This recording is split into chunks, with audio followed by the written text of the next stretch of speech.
Tala Fou o tala mai Ausetalia ale Radio Samoa. E leo mai loe le te minei po iei ni tangata Ausetalia o a whiere mafui e Afghanistan a o whaero mai se ripoti le tamai wa sidia mane awhi tangata maririu mai wha solo pe na wha popo le numera.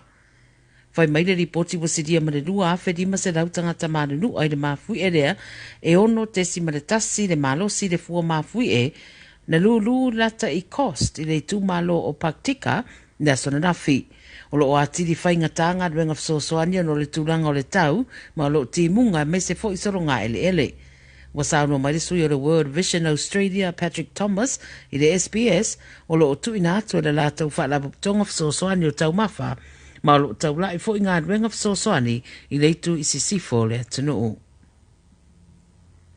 Mongungulu sui o uni a mai se nisi tangata whainga ruenga i le whaaringa le Premier o New South Wales Dominic Perrottet sa whaia i le vai aso nei e whaatatau i tangata e awai i solo te te e whaasolu la fono o le atu ina iei whaasalanga mamafa.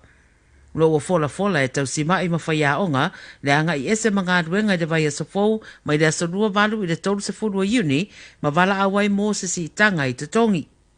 O lo iei le fuafuanga le whainga manoa le stete e tu ina whaasaranga tupeo o atu i le 5.5 afe. Mo le urua i aso le te te ma le tai 2.5 afe 5 se rau e te tongi i isi aso uma munmuriane.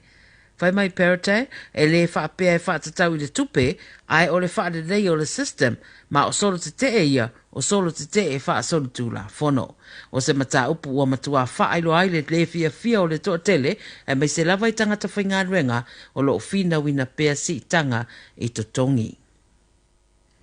Ua whatele ina le pisi o malai waalele i Ausetalia nei, o le amatanga o le vaiaso na whaalauloa ai se lapta inga mani malai waalele i sini, i le whaawau peo na whaatupla i o leo whai o tangata malanga, e mai se ono le tuuanga wa onga, au le so le ua whailo mai ei fo se lapta inga whaapea mani malai waalele i mele pone. Whai mai le whamatalanga e sidia male lua tesi male tasi miliona, tangata malanga wa fua e ui mai le malai waalele i mele pone, i le vale o le aso atai au ma le aso se furu fitu e iulai. O le whaamanatu i pāsese na ia si la fia le tūranga o le iai malai waalele, ma ia si la fia e ono iai ni whaatuai, ia mai se foi, ia sauni ma tāpena mea umai mana amia au le itau nuu li malai waalele. O lo fitaua ina o le piriota o pito pisi le nei malai waalele tanu mai le lua tau sanga taluai. Toi titi tasi vai tolu o pisi nisi Ausetalia o lo ofea ngai ma whainga tai le tau sa idio ni tangata whainga ruenga. Peo na whaero mai wha maumaunga le ofisa o whainu mera wha mawina i sa rātou su enga na whaia. O le wha fita auri tele o le lava o tangata e tāro sanga i awa no whainga ruenga. O le unga leo su enga na whaia. O le isi mafuanga o le ai ni to mai o tangata o lo tāro sanga. Whai mai la tau na whaatautai e ina su enga, o pisi nisi aro li putia pere whainga tā o le tau sa idio tangata whainga ruenga, tala whea ngai ma ngā ruenga, ia e mai se lava ngā ruenga whauwhale, o ngā ruenga ofisa, leipa, whaatau o loa ma au nanga tari malo. O le isi ngā ruenga o lo mana o mia tele tangata whainga ruenga, o le matātale o le insinia, ma le ICT. Tara mulimuli, wa iei foi se lapta inga ua tu ina atu i tangata Ausetalia ia mātālai i whainga tau whaasese e ono whaia mai i lunga upenga ta whailangi u whaataunga o oloa second hand po oloa sa whaonga mua. O le whautuanga ma le Scam Watch ma ua whailoa i tangata ia whaetete a maiseni oloa e mai tawina ua taunga o fia tele le tau a o oloa le leilava. Ma te tau ana taunga tā,